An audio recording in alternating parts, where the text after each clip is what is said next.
But let's just get started. Trump, ladies and gentlemen, Donald Trump, the 45th president of the United States of America, has pled not guilty to 37 federal charges that range from espionage, that range from collusion to withhold information, that range from obstructing justice charges, and holding on to classified documents long after he was allowed to hold on to it with the full knowledge that they were actually classified documents. We've talked about it extensively, and my boy is in Miami today, and he has pled not guilty to 37 federal charges. Here we go. That's the standard. Then you had Mike Pence, who had classified documents in his home. Then you had Joe Biden, who had classified documents spread across the country in different boxes, including unsecured in his garage. If Trump's going to be indicted, so too then should be Joe Biden. I also can't get beyond the fact that every time we find corruption, evidence of corruption on Joe Biden, Donald Trump gets indicted. I mean, that's what I see just as an everyday American, as someone who hasn't seen eye to eye with Donald Trump, and that's how we're going to operate. I don't think it's the right way, and I think it's shameful what's happening today. I'm going to say some stuff here, okay? Every conservative that's trying to fucking engage in any kind of defensive posture here is literally so incredibly aware of how over the situation is, okay? They are so incredibly aware of it that they can't really say, oh, this is a witch hunt, these charges are bullshit. Like, they literally are just basically stating, well, Joe Biden maybe did some stuff. Hillary Clinton did some stuff. Hillary Clinton wasn't arrested. Isn't that fucked up? And it's like, okay, well, you can't go to court with that. You can't take that to the motherfucking bank, buddy. You can't just walk up to a judge on your personal criminal court case and say, Your Honor, I've done a murder. Sure, you caught me red-handed. Fine. But think about all of the other people that also have done murders that have not been arrested for it. That only works maybe for the fucking idiots, okay? Maybe for the dumbasses. And even those dumbasses are probably looking at that. They love Trump anyway. They love Trump anyway. They already love him. They think that it's like this special prosecutor is gay and a secret agent of the pedophile vampires that are in charge of the government or whatever the fuck, right? So those guys were already, not very fond of Donald Trump. I mean, super fond of Trump and not very fond of anyone who is Donald Trump's enemies. Does this actually harm him in the eyes of moderates? I do think so. Absolutely. I do absolutely believe that. This situation actually kind of dramatically changes the Republican primary a little bit. Now, there are 37 counts here. And what I have seen so far and what I've talked about thus far with respect to like what the Republicans are leaning on, Donald Trump needs to get rid of all 37. He can't just say like, oh, it's fine. Like Donald Trump's team needs to get rid of all, like fight against all 37 charges. However, Fox News broadcasters and people like Lindsey Graham are basically trying to focus on one or two and going, well, they're overcharging him. They're overcharging him. And it's like, yeah, but there's like dead to rights charges in there that already have so much verifiable, factually accurate information. Like Donald Trump's firsthand accounts of Donald Trump openly stating that he knew that these documents were classified and whatnot, that he's absolutely cooked. Like, that's all you need. You don't need 36 charges. You need one. So you're fucking cooked. You're absolutely cooked. And conservatives basically recognize that, which is why this time around, they're not talking about like the Alvin Bragg DA case. They're trying to do whatever DNA, fingerprints, recordings, witnesses. It's comprehensive. Exactly. The feds don't fuck around.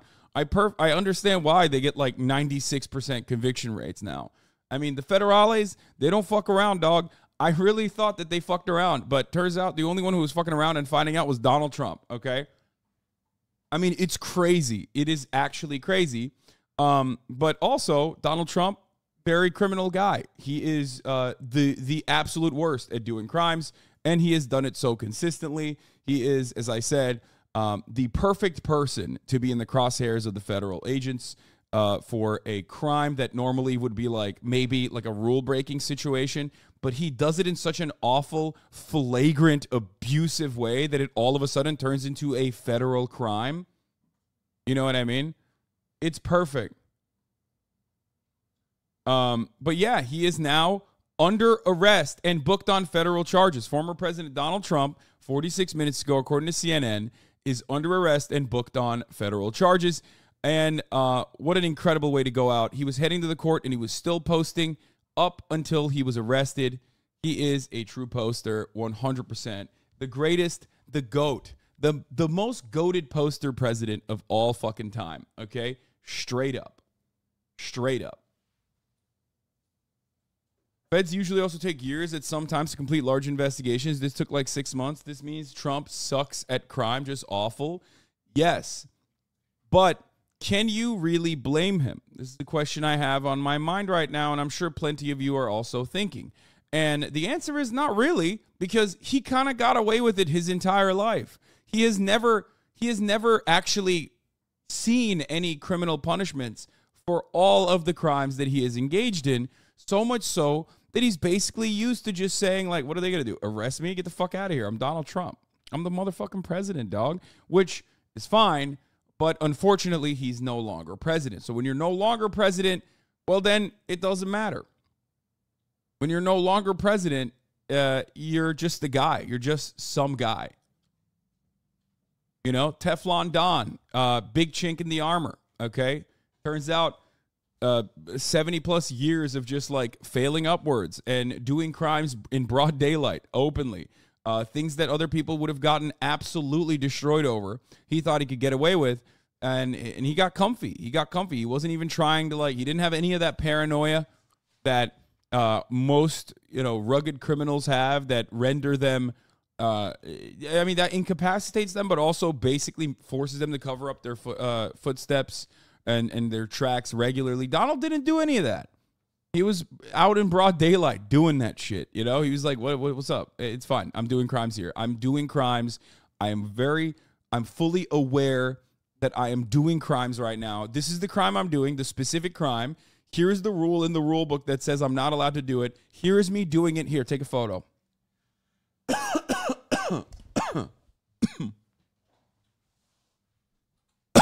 That's it. That's our situation. I love it. I mean, how can you not? There are no transgender children, only abused parents, says Steven Crowder. We're going to get to that. But let's take a look at this situation. Negotiations and with send the me Trump some team, links, that didn't and we'll take a look at it. In a matter of weeks or days, all of this was drawn out over probably a year and a half, maybe longer.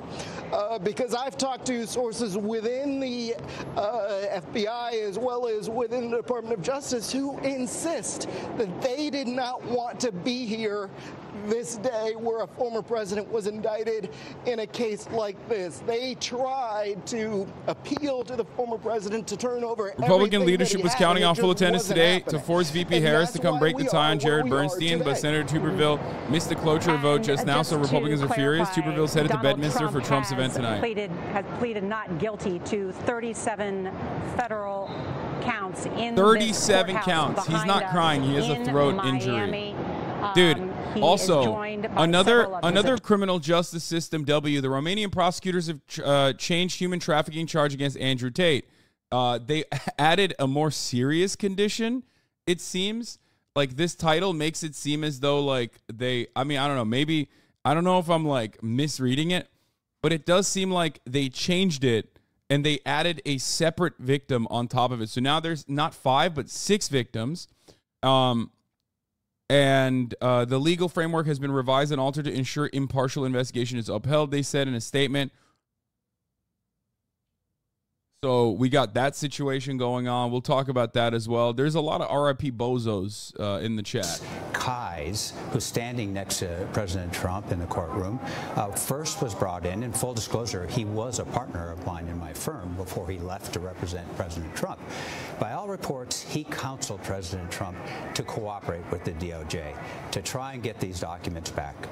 And the fact is, it's the same standard. If he had done that, we would not be here today. Instead, it's the criminal obstruction. It's the lying. It's the false statements. It's the hiding. It's the lying to his counsel. That's why we're here today. Scott Frederickson, thank you. And on that note, then, how limited are Trump's attorneys in terms of addressing this case? What would be their best defense?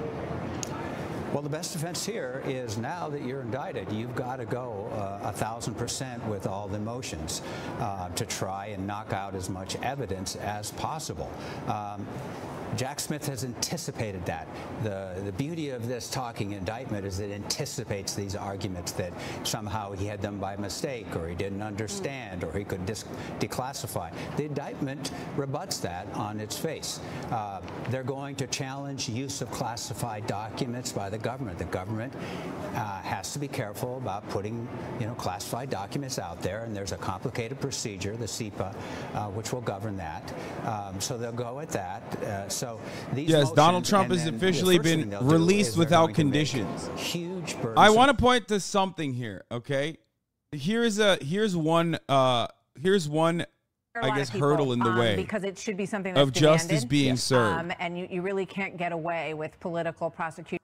The only hurdle in the way of justice being served in this situation is that, as far as I understand, this judge is a partial one, not an impartial one.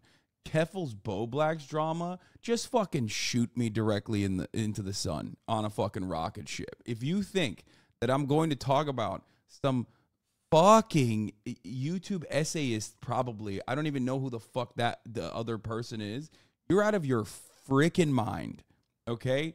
Oh my Lord. I think too long. I don't even know what the other person does. I am not even remotely interested in it. Never come to me with some of that foo-foo shit ever again. Okay? I don't want to fucking hear about it. I don't want to ever know about it. To say that we're not I'm going to reset my mind and forget that it even exists. Okay? We're a country where we the people get to decide who governs this country. Don't ever do that. Every person's voice and vote counts equally. That's not a Democrat idea. That's not a Republican idea.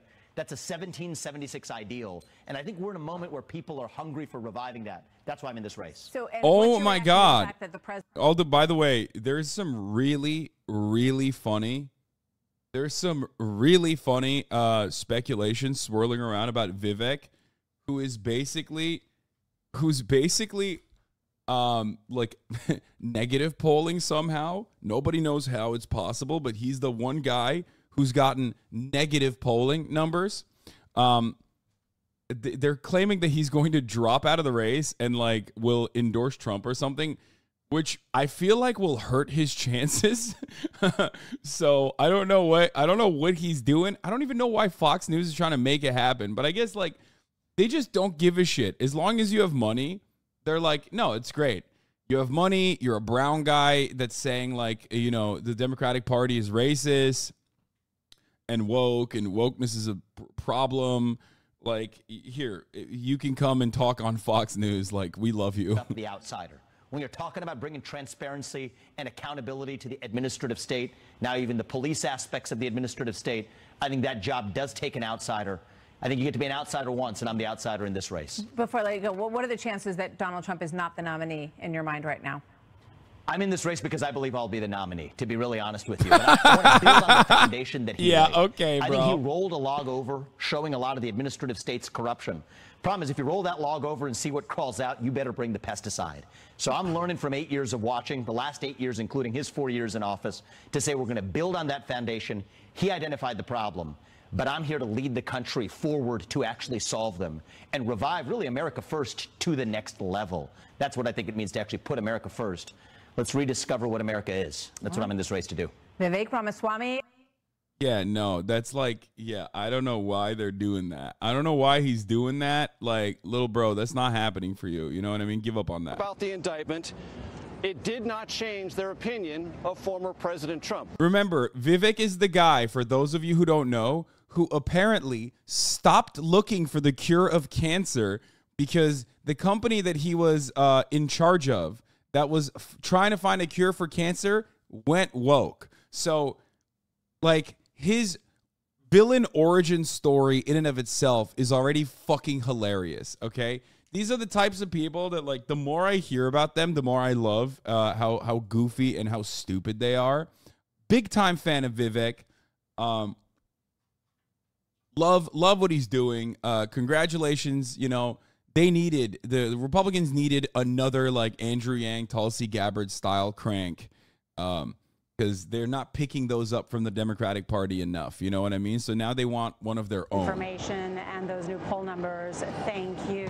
It is just after 3:30 p.m. in the East. And for those of you just joining us, we are here in Miami witnessing history unfold in this federal courthouse behind me. Former President Donald Trump is now officially a criminal defendant after being arraigned on charges linked to his mishandling of classified documents.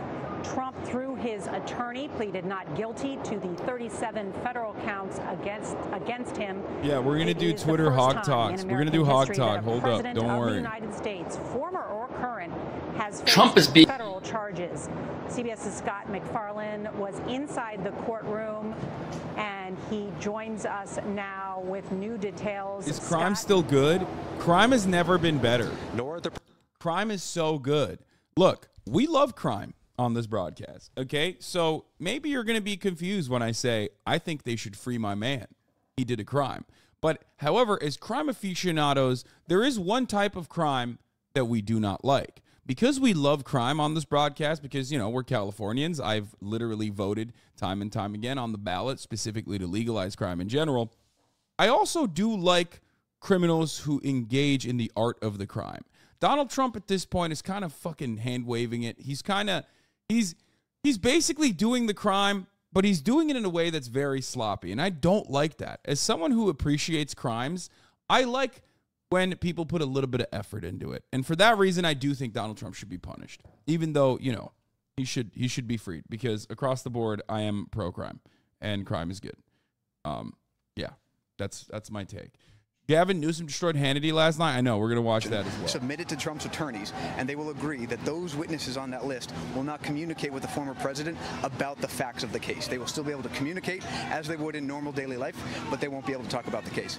The other condition is that he cannot talk to Walt Nauta, his co-defendant, about the facts of the case either, because they're co-defendants. I like criminals who don't get was caught. Traveling with the former president this weekend in campaign stops. So there's a list that will be created and likely litigated of people with whom the former president cannot speak about this case, potentially including his employees and his close allies. The release conditions. Yeah, definitely. Donald Trump will certainly follow through on that. It's like, that is literally worse than throwing him in solitary confinement without access to Fox News.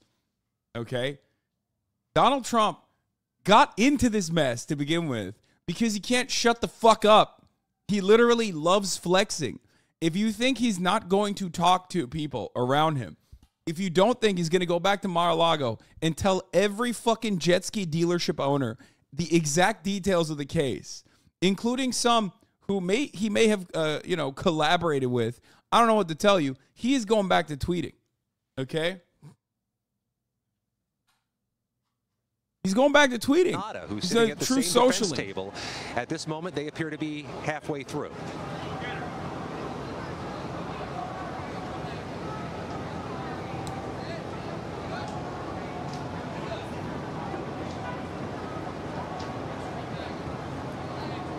Scott McFarlane, thank you.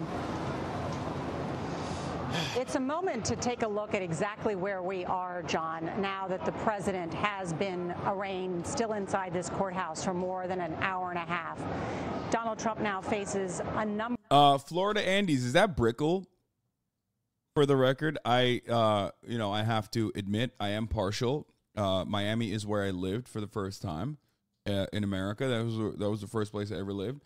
The irony of, if it is Brickell, if it's downtown Miami, the irony is, like, outside of that courthouse, most of those buildings came up in like the last fucking 10 years, basically. It's insane. Downtown Miami and its development has been absolutely psychotic, which is funny when you consider that, like, it's also going to be underwater. But anyway, that's a random aside here. You know, that's what were you going to say about the judge being biased? From what I understand, this judge is a Trump. This judge definitely favors Trump, and is not like expressly anti-Trump, or I mean, he is like openly pro-Trump. He's not like one of those like impartial rule of the law type judges. I mean, he is a Trump-appointed judge. However, it was a Trump-appointed judge that actually allowed for this. It was a Trump-appointed judge that allowed for the investigation to continue. It was a Trump-appointed judge that gave a subpoena, that signed off on a search warrant. So it doesn't really matter if one is a Trump-appointed judge. What matters is if he or she, because the previous one was a he, was a Trump-appointed judge who signed off on the search warrants. The judges sometimes will do this thing where they're like, yeah, well, I was Trump appointed, but like, I want to, they were both women. No, I thought the other one was a man. Anyway, whatever. It doesn't matter.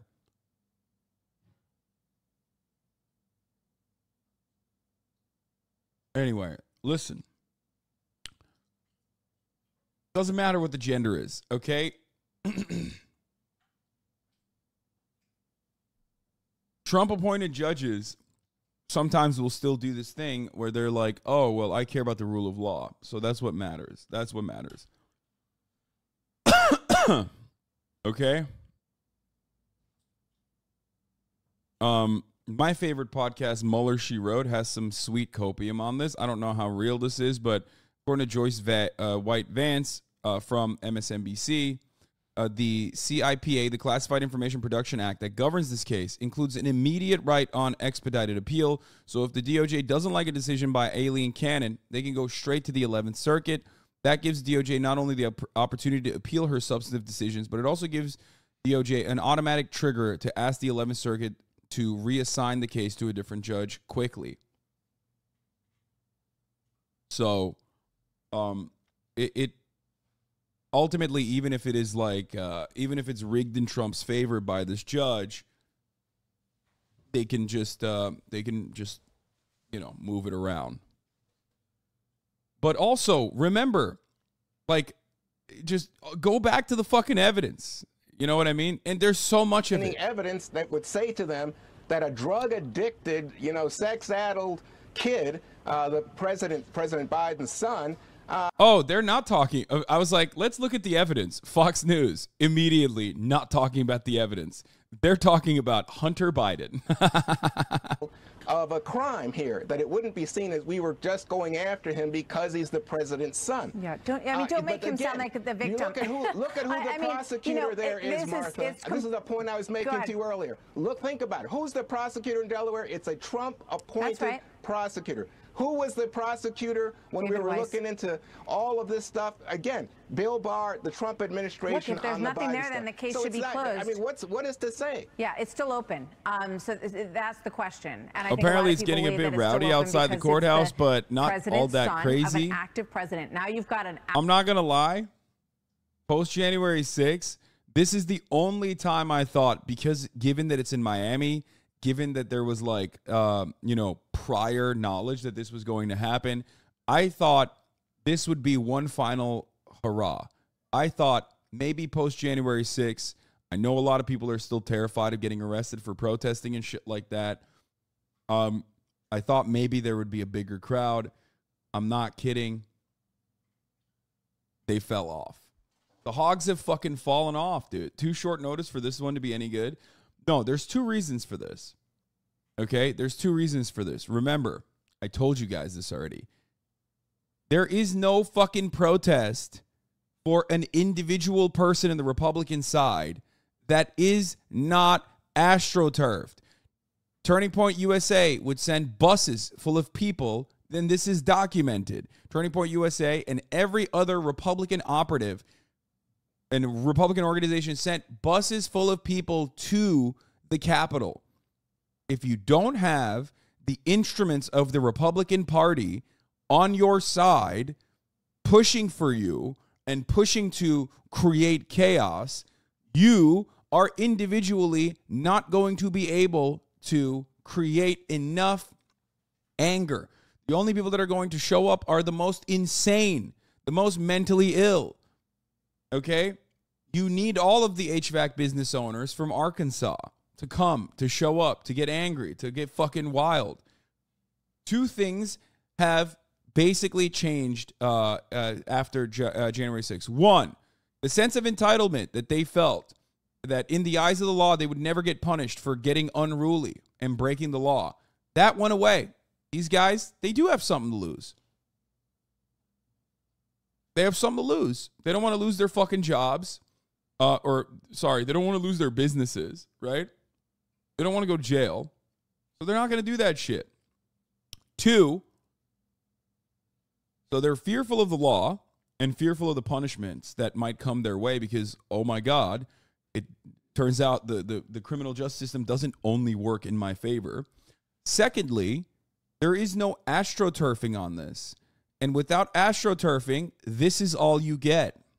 And we're seeing it time and time again. This is like the third time that we have waited for like a major type of backlash, some kind of January 6th style situation to occur, and it hasn't happened. It doesn't happen when you don't have buses full of people that you're shipping from all around the country.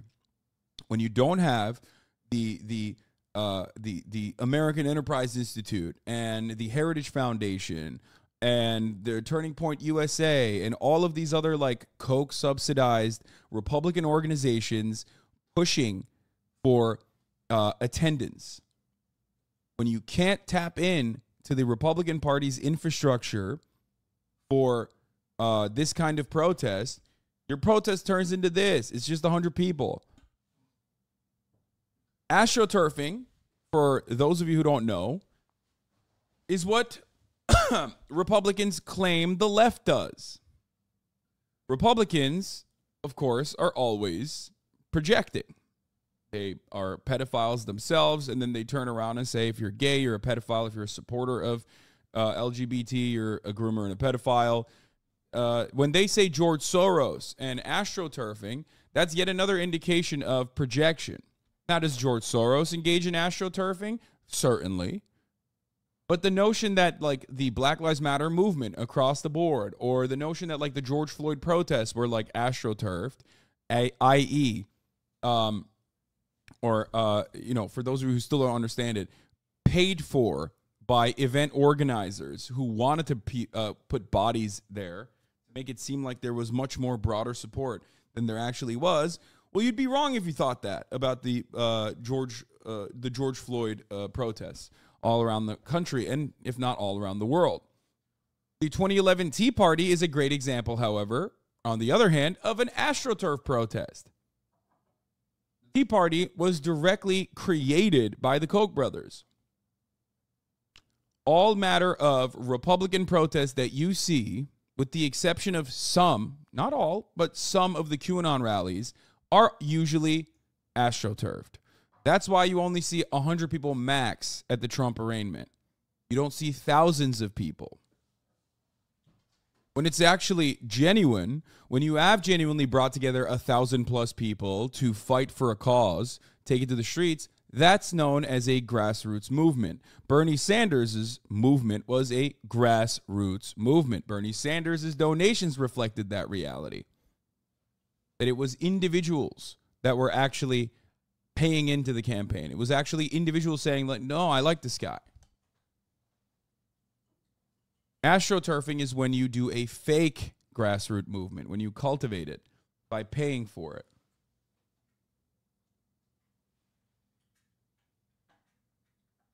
And